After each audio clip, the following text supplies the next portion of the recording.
was probably the worst thing I think I've ever done to someone. And it took me 8 years to really realize why. And well, over the course of time, it worked.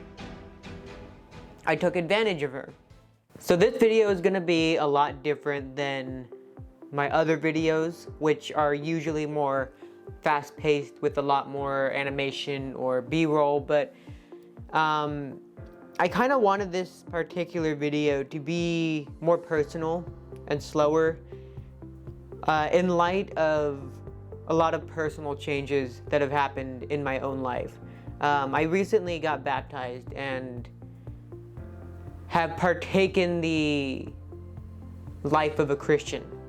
In other words, I've become a Christian and have really become devout in that. So there's going to be a lot of changes in the channel, and I'll do a video on that really soon. But I was reading a particular story in the Bible from the book of Judges, which is the 7th book in the Bible, and I was reading specifically chapters 19 and 20. And I was reading this story, and I'm going to be honest with you here, it's actually a pretty crazy story. It's a story about a man from the tribe of Levi in Israel.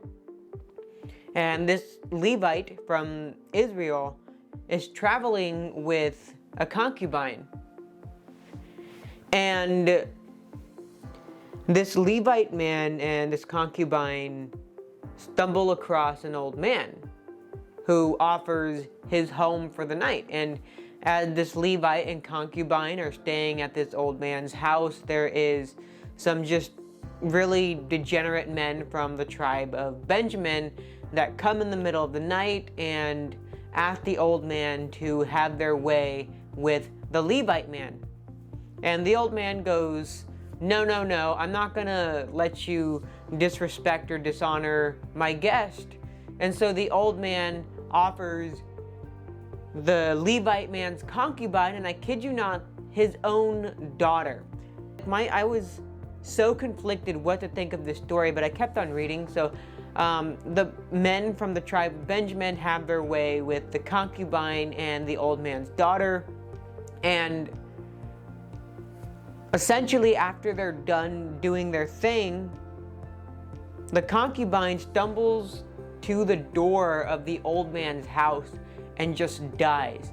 And the next day, the Levite man sees the concubine's body and literally cuts up the body and sends up all these body parts to the other tribes of Israel.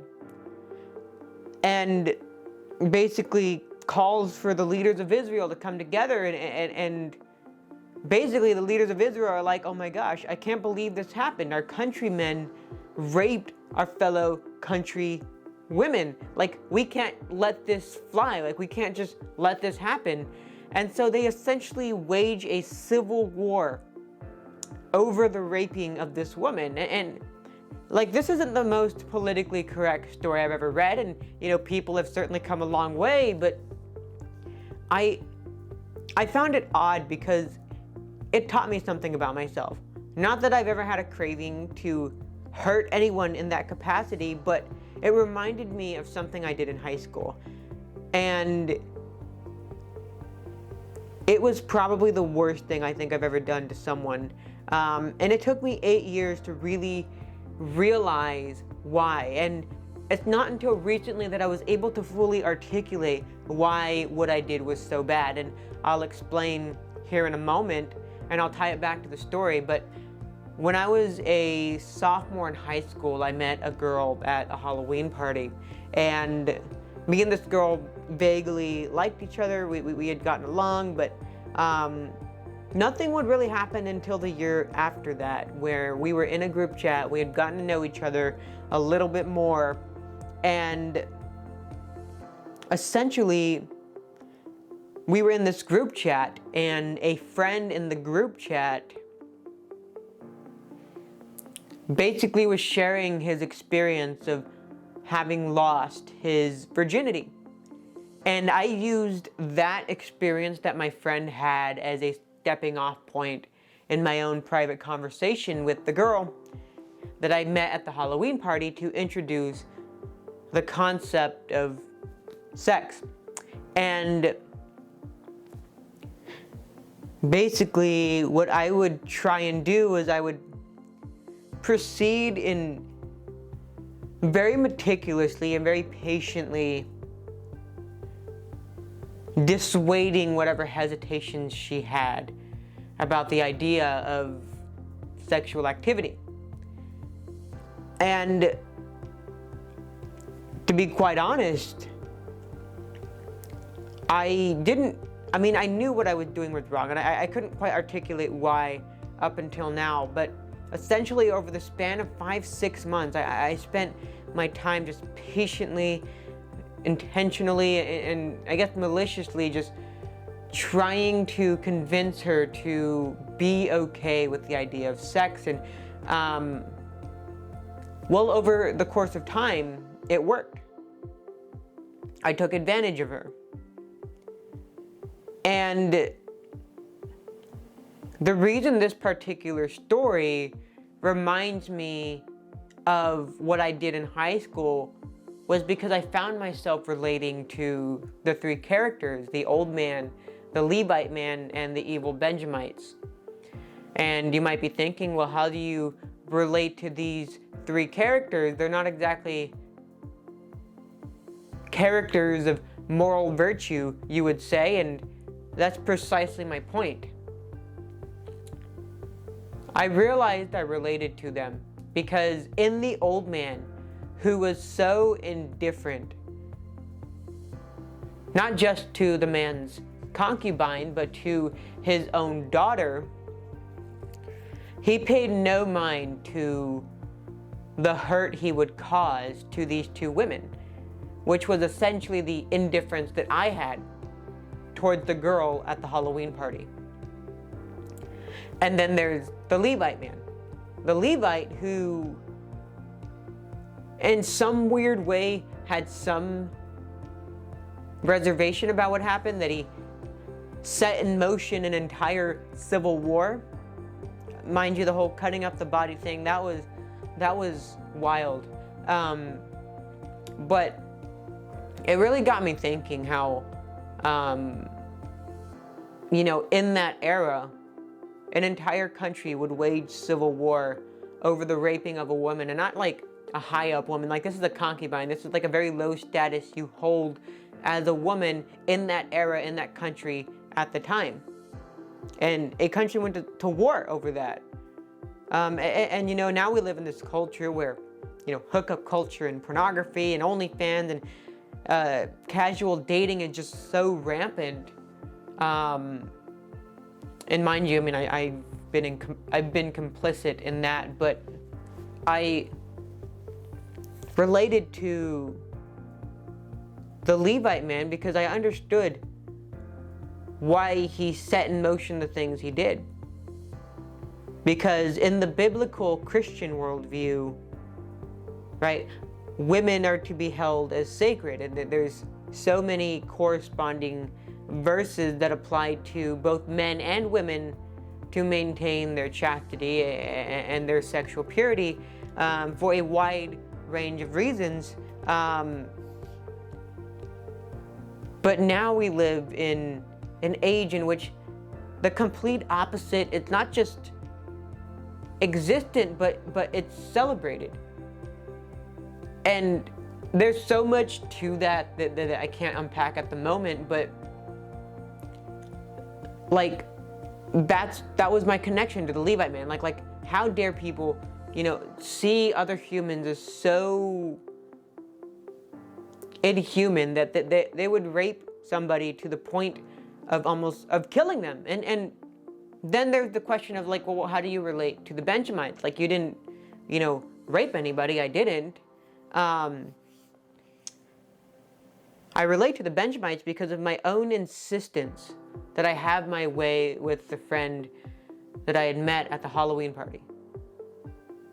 Mind you, like, I had no desire to hurt. It was more of a selfish indulgence, and my plan at the time was to just get her to do those things of her own free will. And that's when it clicked for me. How the concept of sin, which is not the same thing as doing something wrong, sin is like the breaking of a sacred law. It's the breaking of a sacred spiritual principle, whereas doing something wrong is a bit more superficial. Doing something wrong is like mostly material, but sin, it's spiritual. And I realized the major flaw in the non-religious, secular, liberal worldview, which is that the only bar of moral standard is as long as it doesn't hurt anybody and as long as the parties involved consented, then it's okay. Well, then that would mean for me, as somebody who at the time really wasn't a Christian, all I had to do was just get her to dissuade and reject her religion entirely. And as such, by the standard of the liberal and secular worldview, what I did was perfectly fine because she consented to it. But it's like, no, it's not as simple as that, because, like, let's say, you're not, let's just hypothetically say you're not Christian. I don't know what your religious affiliation is, but if you're not Christian, I could present the story in such a way that would say, oh yeah, there was this girl I met in high school, and we did these things, and I could present the story in such a way that it wouldn't seem like a big deal. And that's how it was for 8 years. And yet this same exact story for 8 years that played in my mind did a complete 180. After coming into Christianity and like really devoting myself to it, because the concept of sin introduced itself, and it makes you think differently about the concept of virtue. And what did it in for me was there was 3 realizations that I had to come to in order to really feel the guilt and the trembling that comes with working out my own salvation. And these were the 3 realizations. Number 1, when you are a Christian and you follow Jesus Christ, it is, I don't know if it's a specific verse in the Bible, but you're considered a saint. Like, all those who follow Jesus are considered saints, and I'll try and find a Bible verse that corresponds with what I'm saying. And so at the time, like, I wasn't Christian, so I wasn't a saint, but she was. And so what I did, I essentially desecrated a saint, one of Jesus Christ's saints, who is all God and not human. And so, like that's one thing. And that was like, wow, I really didn't think of it that way. But then it went deeper. It was knowing that we are made in the image of God. We are made sacred in the image of God. I essentially desecrated a sacred creation of God by disrespecting and essentially defiling God's creation by just using His creation as a means of my own indulgence. And like, there's no way, if I died, like, there was no way for me to explain that out. And then finally, and this is the one that did me in, and this is one that I actually talked with a church leader of mine about, and well, it wasn't about this particular instance, it was something different, but it kind of clicked with me here. Was that knowing that we're children of God, which is kind of written throughout the scriptures, I dishonored one of God's daughters. I dishonored one of God's daughters, and that for me, I mean, it shoved so much guilt in me that I can't even begin to explain, like, just how wrong it felt. And how for 8 years I played this narrative in my head that, all this was fine. This was fine because she agreed to do the things we did. And she essentially said yes. And the evil thing about this, and I mean, I describe it as evil because it was that once her family caught on and told my family, and then my family confronted me, that I didn't care.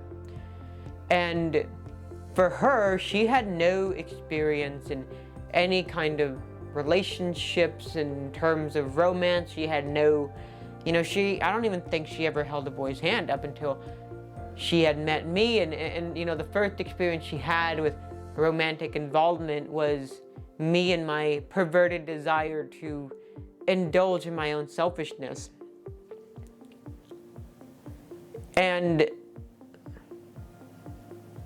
like, to take somebody who was that innocent, that sweet, that pure in spirit, and to just kind of manipulate and almost groom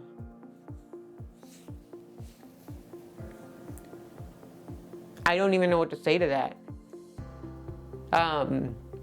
Except to point out that this rationalization, this justification that I had at the time only existed in the worldview of somebody who doesn't believe in God. And once that really sinks in for you, I don't imagine you're going to change your entire worldview in this one video, but because sin doesn't exist in the agnostic or atheistic or secular liberal worldview, this doesn't seem like a big deal. But you know deep down, like in your heart, that this is wrong. And it doesn't make sense why until God is at the forefront of your worldview. You see, what liberalism says is that as long as you can get both parties to consent of their own free will, then all is fair. But what the Christian worldview says is when you engage in these things and do these types of things, not only are you desecrating God's holy creation, but you are dishonoring one of God's daughters. And I know that with this video, there's a lot of things that are left unsaid as far as, me becoming Christian, me getting baptized. And this is probably the direction that this channel is going to head into for a while, because a lot has changed in my own personal life. But I think that this is so much greater than abstract good ideas that are fun to talk about but don't really have any personal benefit as far as making the world a better place. This channel is going to be a channel that has a Christian paradigm and a Christian worldview. I really do believe now that if we want to make the world a truly better place, in line with the mission of this channel, Better Happens Daily, we have to practice virtue. Because this isn't just the battle of good versus evil, the flesh and blood. I think the Apostle Paul writes, we're not just fighting flesh and blood, we're fighting powers and providences beyond our visual capacities, and that's what this is. It's a spiritual battle, and I really do want to shift this in a much more virtuous direction. And so as much as sin is available to us all, so is Jesus, and that's the direction this channel is going to move into. So may God bless you, and get out there and make better happen daily.